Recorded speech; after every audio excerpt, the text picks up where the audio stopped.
Et bonjour à tous, ou plutôt bonsoir à tous, j'espère que vous allez bien. Ce soir on se retrouve pour une petite mise à jour de ce qui s'est passé sur le marché sur les 24 dernières heures. Donc évidemment il n'y a pas de crash, hein. On a juste une petite correction surtout sur les alts, et c'est plus ou moins ce qui avait été anticipé. On va se faire une mise à jour de Bitcoin, Ethereum, Hyperliquid.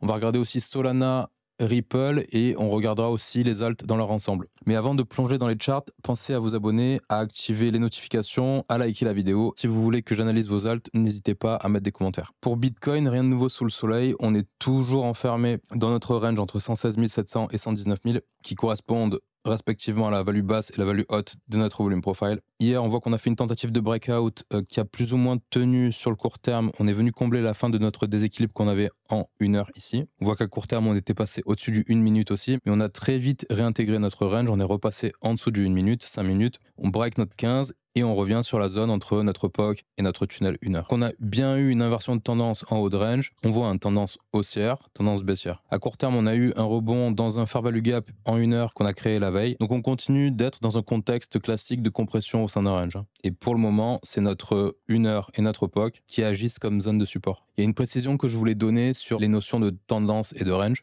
Si vous vous mettez en daily, par exemple, ici, on n'a pas l'impression qu'il se passe grand-chose, évidemment. Mais dans une bougie daily, il y a plusieurs bougies en 1 heure. Dans une bougie en 1 heure, il y a plusieurs bougies 1 minute. En fait, ce qui se passe, c'est que dans un range, vous avez des tendances. Parce qu'il faut bien aller d'une borne haute à la borne basse. Et c'est ce que je viens d'illustrer, où vous avez tendance haussière et on repasse en tendance baissière. Et ça, justement, un trader à court terme va être en capacité de l'exploiter. Alors qu'une personne qui va avoir un profil qui est sur une horizon de temps beaucoup plus grande, ce qui se passe au niveau de l'intraday, ça ne l'intéressera pas forcément. C'est-à-dire que pour certains ici, le plus intéressant à faire, c'est de jouer les mouvements qu'on trouve d'une borne à une autre. Et pour d'autres, le plus intéressant à faire, c'est simplement d'attendre, d'avoir une résolution à la hausse ou à la baisse. Et c'est pour ça que c'est très important de déterminer son profil en tant que spéculateur, ou ses profils évidemment, parce qu'on peut avoir plusieurs profils de positionnement. Les cibles majeures, elles restent inchangées. On a toujours notre déséquilibre dans le gap CME avec notre H4 en support. On a un alignement de plus en plus intéressant. Et évidemment, au-dessus, toujours la fin de notre déséquilibre en H4 et notre confluence de niveau pivot. Pour Ethereum contre Bitcoin, hier, on avait de belles réactions acheteuses. On voit qu'on a eu un premier rebond, un deuxième, un troisième. On est revenu au-dessus de nos EMA court terme. On voit qu'on est revenu taguer très succinctement notre FVG en 1 heure. Et là, on a eu notre retournement. Donc, on a marqué notre lower high vraiment au tout début de notre déséquilibre ici. On est repassé en tendance baissière derrière. On voit qu'on passe sous le 15 minutes, on passe sous le 5 minutes. On a le 1 minute qui tient la tendance. Donc, pour le moment, on a bien confirmation que notre tendance court terme, elle s'est inversée. On est passé sous notre FVG 4 heures. Et là, pour le moment, on est sur le haut de notre tunnel 1 heure. La localisation commence à être bonne. Mais sinon, c'est vrai qu'on a des niveaux qui sont intéressants pas très loin, vu qu'on a un POC à venir tester à 0.03011. Là, on voit qu'on a pas mal de stops à venir chercher, et surtout, on a toujours un déséquilibre ouvert ici en 4 heures sur le bas de notre 1 heure, à 0.02663. Évidemment, on pourrait encore aller plus bas, vu qu'on a un déséquilibre en 4 heures ici, avec notre tunnel daily qui s'aligne. Mais pour le moment, c'est vrai que ces niveaux-là, ça reste de la science-fiction. Tant qu'on n'a pas encore break notre 1 heure, et pour break notre 1 heure, il y a quand même un sacré chemin à parcourir. Les niveaux beaucoup plus bas comme ça, qui correspondent à nos anciennes résistances, on n'est pas prêt de les voir encore, quoi. Après, ça peut aller vite, mais c'est vrai que là, on a toujours un Bitcoin qui est en train de range, qui n'a pas pris de résolution. Il n'y a rien qui nous garantit qu'on va breaker la baisse sur Bitcoin. Même si les alts corrigent un peu, ça ne veut pas forcément dire qu'on va avoir un crash, quoi. Pour Ethereum contre USD, on a eu la même mécanique, c'est-à-dire qu'on a eu rebond dans notre FVG 4 heures, tentative d'inversion de tendance, on voit qu'on repasse au tunnel EMA court terme. On échoue sur le bas de notre ancienne structure, ça correspond à un niveau trimestriel. On repasse en tendance baissière en passant sous nos EMA. On voit que voilà, on a nos crosses, 15 minutes, 5 minutes, 1 minute. Notre 1 minute tient la tendance et on se retrouve là aussi sur notre tunnel 1 heure. Après, c'est vrai qu'on a à court terme une tendance qui s'essouffle. On voit qu'on a des impulsions qui sont de moins en moins importantes. Ça ne veut pas dire que ça va s'arrêter. On peut tout à fait continuer. On peut juste observer qu'on a une divergence. En termes de niveau d'intérêt, on voit qu'on n'est pas loin d'une succession de lots ici. Et moi, ce qui m'intéresse surtout, c'est le déséquilibre qu'on a ici en 1 heure, qui se trouve juste sous le tunnel. Et on a ce lot ici, à partir duquel on a eu une belle expansion quand même. Je ne serais pas surpris si on vient faire un tour sous le tunnel 1 heure, ici comme ça. Et je pense que ça serait une super localisation. Même si un rebond sur le MA 200 1 heure, déjà, ça serait pas mal. Ça nous permettrait de venir péter ces stops ici pour essayer de structurer quelque chose par la suite. Et évidemment, après, derrière, on a encore un déséquilibre en 4 heures sur les 3300 à peu près, et plus bas notre pivot annuel sous lequel il faudrait ne pas repasser.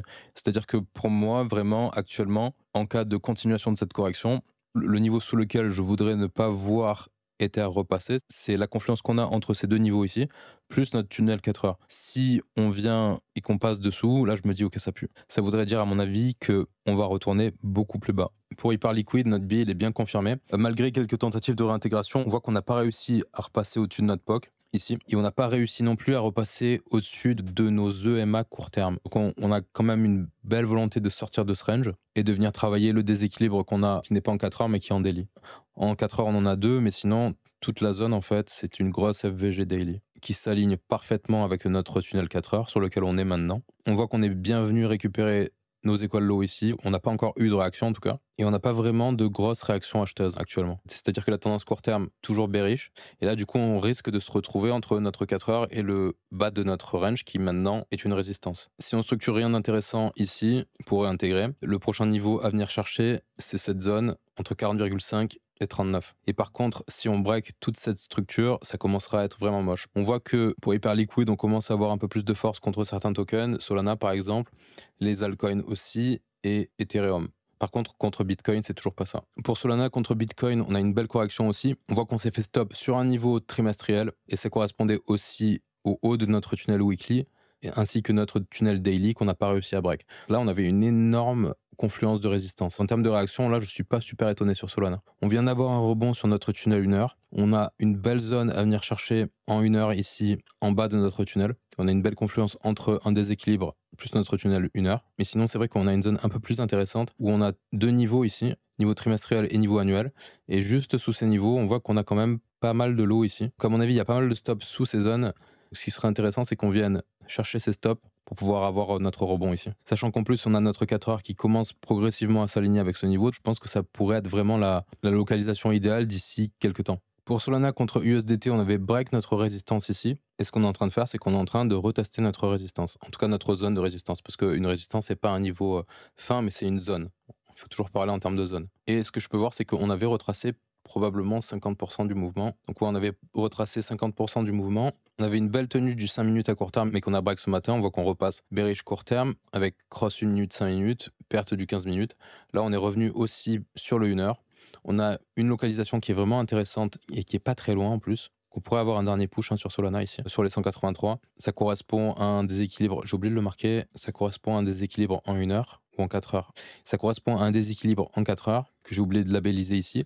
C'est en confluence avec notre EMA 200 1 heure. Pareil, sur Solana contre USD, on a la même succession de lots que contre BTC ici, ce qui est logique. Et ça correspond à la zone de notre pivot annuel. Un petit passage sous notre pivot ici, là, histoire de venir récupérer tous ces stops, ça pourrait être intéressant pour avoir une belle entrée. Après, évidemment, on pourrait aller plus bas aussi, même si je suis pas fan d'avoir des corrections trop importantes, sachant que pour moi, en plus, le pivot annuel, c'est un bon indicateur de retournement de tendance. Vu qu'on vient de le break, si on repasse en dessous et qu'on a ce genre de contexte où on break, on reteste et on échoue à repasser au-dessus, je serais pas fan.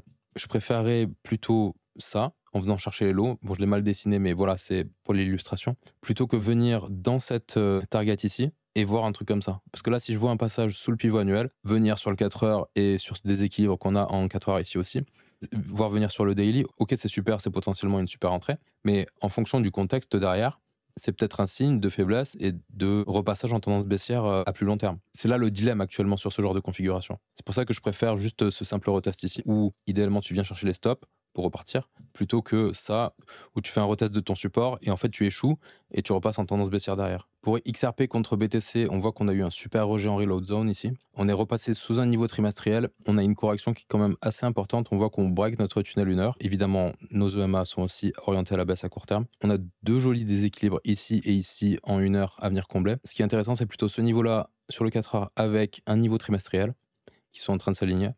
Et après, c'est vrai que dessous, on pourrait revenir aussi sur notre daily avec notre point pivot annuel, avec un joli déséquilibre aussi qu'on a ici. Les targets les plus importantes en cas de continuation baissière, c'est cette zone-là et ici. Contre USD, c'est à peu près la même chose, hormis le fait qu'on a fait un ATH. Là, sur notre retracement, on est en train de retester un niveau trimestriel plus annuel. On break aussi notre 1 heure. Alors, on peut avoir un retournement ici. C'est un niveau qui est pertinent pour avoir un retournement, sachant qu'en plus, on voit qu'on a une belle divergence haussière. Pourquoi pas venir vraiment à court terme. Là, on peut avoir ce genre de contexte où on vient, on comble le déséquilibre ici par exemple, on voit qu'on a notre 5 minutes ou notre 15 minutes qui peuvent buter, faire résistance, et après on aurait une continuation de tendance baissière. Hormis ce petit déséquilibre qu'on a en 4 heures, le niveau qui est vraiment intéressant, c'est la confluence entre notre 4 heures et notre niveau trimestriel ici à 2,7235. Et pour finir, on va regarder ce qui se passe sur les alts contre Bitcoin. On voit qu'on a eu un rejet parfait sur notre tunnel daily. Le MA 200, elle a bien fait le taf ici. On a aussi deux niveaux qui ont fait le taf. On avait une belle confluence entre notre MA 200 daily et un niveau trimestriel et aussi un niveau annuel. À court terme, on est donc repassé en tendance baissière. On est repassé sous notre 1 heure. On a une belle confluence ici entre notre pivot trimestriel et notre EMA 200 4 heures. Ça correspondrait, je pense, à 50% de retracement. C'est exactement ça, 50%. Et ça serait donc localisation parfaite pour peut-être se remettre à racheter des alts, sachant que voilà, on a pas mal de stops ici. Localisation pertinente pour moi. Si on a une belle réaction, ça peut se jouer. Évidemment, on pourrait aller plus bas. Au plus bas, on va, au plus on a de risque d'être simplement dans un rebond, dans une tendance de fond baissière. Ce qu'on voudrait voir, c'est des corrections qui sont violentes, courtes, mais pas ultra profondes non plus. Parce que sinon, ça voudrait dire qu'il y a pas mal de faiblesses. Et au niveau des secteurs, sur les alts, on n'a pas vraiment de secteur qui résiste plus qu'un autre. En tout cas, j'ai pas l'impression. Il y a une belle correction à peu près partout, quoi. Voilà, j'ai fini pour l'analyse de ce soir. Et j'espère que ça vous a plu. Évidemment, n'oubliez pas de vous abonner, de liker, de commenter. Et moi, je vous dis à la prochaine. Ciao, ciao.